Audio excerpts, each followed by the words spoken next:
Now you may be wondering why I'm doing a part 2 to the video I just made, and there's two simple answers to that question. The first one being that while I was editing that last video, I realized that I'd left out many important moments. And the second reason being that in classical YouTube fashion, if I break it up into 2 parts, I can milk it for more views. Anyway, that's enough waffle, so without further ado, we'll get into our first great moment in Australian history, and that is pan-fried crocodile. Now unfortunately, I wasn't there when this happened, so I don't know the full story. But what I have heard is that this crocodile right here was trying to get into this Darwin pub. Rumour has it that while he was out the front, he was causing quite the commotion. And the straw that broke the camel's back was when he shouted out to the bartender, "Bring me one ice cold King Brown and make it snappy." In response to this horrible dad joke, the bartender came out with a frying pan and told him to get lost because he won't like how this is gonna pan out. You see, this saltwater crocodile wasn't happy that he just got beaten in a dad joke off.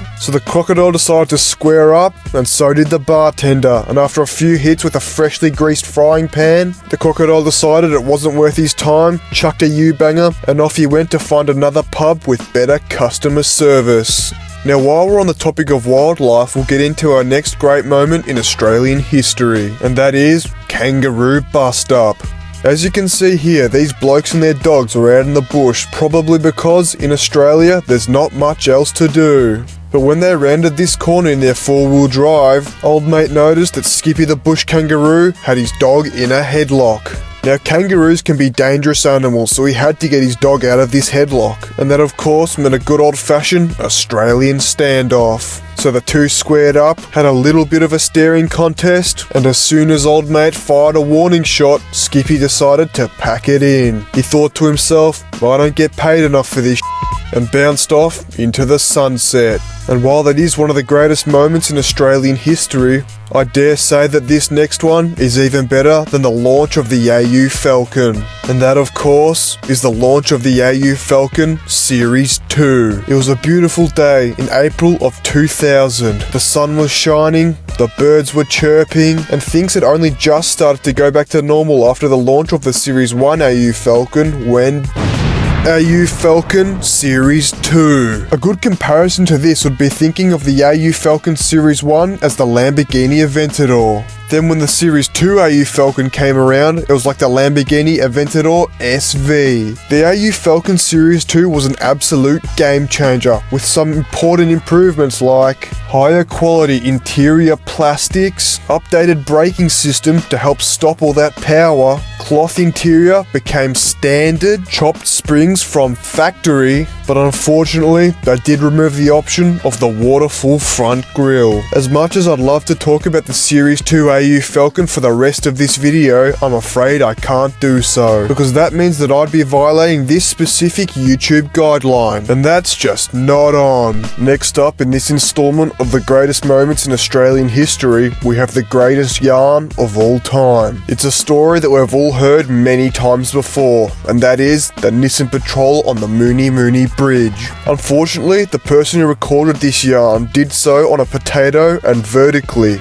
So using my extraordinary skill set, I'm going to create my own visual representation of this story. A long time ago on the Mooney Mooney Bridge, there was a race that would go down in history. This race was between a V6 Lamborghini and a turbo diesel, short wheelbase Nissan Patrol. It's alleged that the Nissan Patrol managed to pass the Lamborghini at a whopping 370 kilometers per hour. And just like you, when I first heard this, I didn't believe it either. There's no way a Nissan Patrol hit 370 k's an hour on the Mooney Mooney Bridge, because as you know, there's only one car with the right aerodynamics that would allow for those sort of speeds, and that of course is the AU Falcon. But what he said next would shock the world. He tells the audience that he himself took his own Nissan Patrol to 480 k's an hour on the Mooney Mooney Bridge. You know the Mooney Mooney Bridge? Yeah. 480 mate. The old patrol. K's an hour. The old patrol's like this, mate. I'm up on my feet. On the red line in third gear, his Nissan Patrol was up on its back legs, passing cars doing 150 k's an hour like they were standing still. I haven't found one piece of evidence to convince me that this story isn't true. So according to me, it did happen. And I'll leave a link in the description to the original video so that you guys can hear it for yourself.